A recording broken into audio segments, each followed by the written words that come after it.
Akkam jirtu kutaan kun kan kutaa 8ffaa irratti fufeedha. Faankshanii fayyadamnee akkamitti meenuu kireet gochuu dandeenya. Piroograamii nuti kanaan dura hojjechaa turre al tokko raanguunaan outputii erga baasee irra deebinee raangochaa turre. Maaliif sequential execute godhaa ture waan ta'eef. Sorry. So akkamitti meenuu irra deddeebi'ee akka inni nu hojjetu jechaadha. Tun cufamee sooftuweeriin keenya irra deddeebi'ee akka waan tokko nu hojjetu taasisa jedhu ilaallaa jechuudha. So akka fakkeenyaatti yeroo hundaa example salphaan fudhaa garuu wanna biraattis apply gochuu dandeessu jechuudha isin. So wanna nu hojjechuu deemu maalidha? Calculatorii xinnoodha. Eda'uu hir'isuu baay'isuu kan hojjettu lakkoofsa lama fudhatti waan nu hojjechuu fedhe na gaafata. So irra deddeebi'ee erga eda'uu tokko hojjetee fixee ammas deebisee meenuu naaf fida maal hojjechuu barbaadda kan jedhu jechuudha. So filannoo korratti hundaa'ee yoo kanan filadhe eda'uu ta'e eda'uu naa hojjeta. Yoo kana hir'isuu ta'e hir'isuu naa hojjeta jechuudha filannoo korratti hundaa'ee. So hin cufamu jechuudha. Ammani wanna keyboardiirra wanna ta'e tokko tokkotti hin cufamu jechuudha. So cufuudhaaf wanta nu barbaachisu immoo nutu specify godha jechuudha. So waliigala wanti nuun ilaaluuf deemnuun isaa viidiyoodha jechuudha irra kutaa isa kanarratti. So akkuma baratame header faayilii daballee eegallaa stream.h jennee. So error isaa kallattuma akka inni nutti himaa deemuu fi ijaan akka cheekgoonuu fi save godhachuun gaariidha. Lecture 9 jedhee. So amma gaa main function jiraachuu qabanneerra. Programii kam keessattuu karaa seensaa jiraachuu qabanneerra. Waa'ee function amma jalqabe gaarummaa isaa lecture 8 irratti dubbanneerra. So functioning data type qaba. Maqaa qaba. Wanna nama deebisu qabaachuu qabaa jira. So main functioning wanna return godhu qabu waan ta'eef 0 jennaa jechuudha. So to edit ufate return a plus b return a times b na turre jechuudha. So amma kan nuti hojjechuu deemnu wanta eda'uu hir'isuu hojjechuudha inni int eda'uu a mennamee salphisuudhaaf int eda'uu yookaan I ida'e. Okay.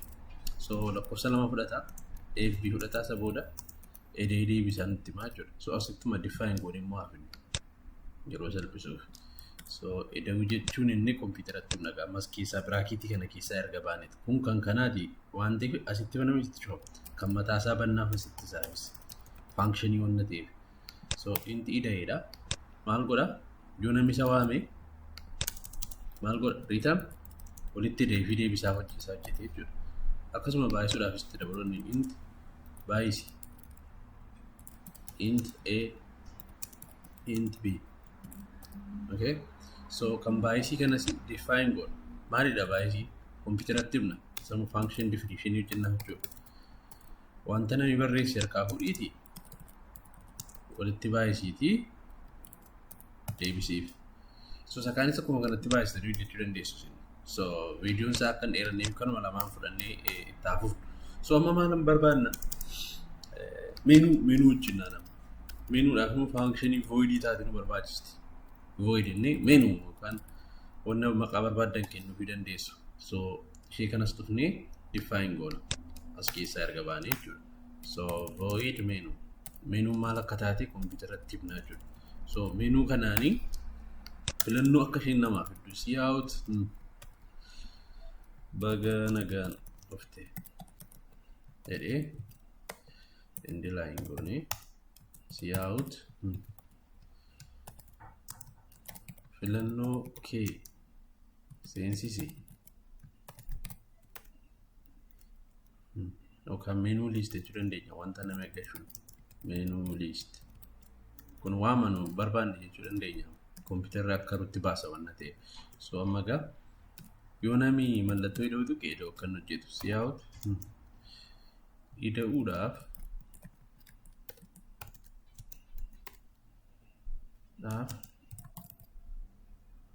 mallattoo laasii tuqi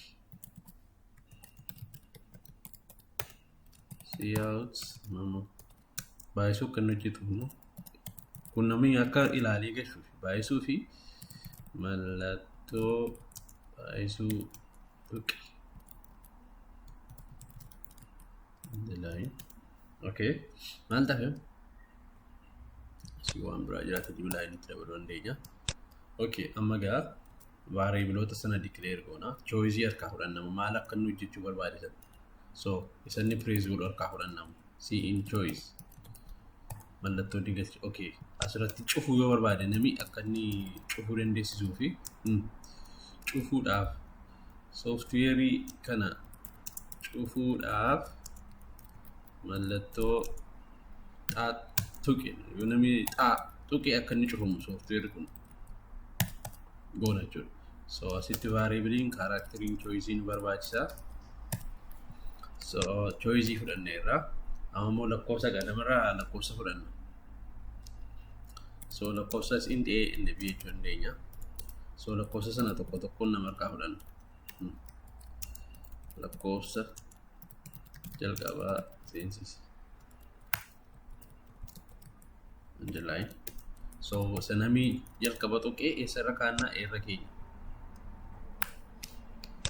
Waan namni jalqaba galche jechuudha. Copied. So lakkoofsa lammataa seensisi. Isa lammataas fudhannee sammuu isa keenya biira keewwannaa jechuudha. Amma xumurre. So menuu keessarra ammayyuu. So maaltu nu afaa magaa functionoota sana waamudha. Ida'uu yoo ta'e ida'uu akka nu hojjetu wanna isaa himuu jira. So switch statement lecture 6 irratti barattaniitu. So lecture 7 irratti hojjetaa. Lecture 7 irratti waa switch statement dubbisaa. So amma kun wanta kanaan dura baranne hunda isaa walitti qabaa jira. Switch case choice sana migash. Switch choice switch statement kanatti declare goona. Case isaanii list goona. Case namichi tuqe plus yoo ta'e maal hojjetu ida'uudhani. So ida'uu isaa akka inni hojjetu goona. Si out ida'amni ni ta'a. Maqaa functionii ida'uu ol deemnee ilaallame. Ida'uu maqaa isaa maal jennee itti baafne ida'ii kana waamna jechuudha ammasitti. Ida'ii fi baasa nami galche. Okay. So in the line itti dabalanna siini. Isa booda break inna akkanas keessaa baasuu qabna. Okay. Amma immoo keezii sattaan nami yoo mallattoo baay'isuu seensisee maal haa hojjetu. See out baay'isuun ni ta'a. Maqaa baay'isuu maal jennee itti baafne baay'isiidhaan waamna. Baay'isi eenyu A fi B sana mi galche. Isa booda deebisaa naa deebisee jechuudha. In the line break. Yoo nami cufuu barbaade case x inni irranii asitti akka himnetti mallattoo xaana yoo nami tuqe akka software cufamu. So case x nami yoo x tuqe see out okay nagaan oole jenne exit 0. Oh sorry in the line. So kan nuti hojjennu exit 0 dha jechuudha. Then break. Yoo nami waan biraa tuqe yoo kanarraa adda wanna biraa yoo nami tuqe keezii miti inni immoo default inni irrani. So default yoo nami kanaan ala waan biraa tuqe see out irra deebii yaadi.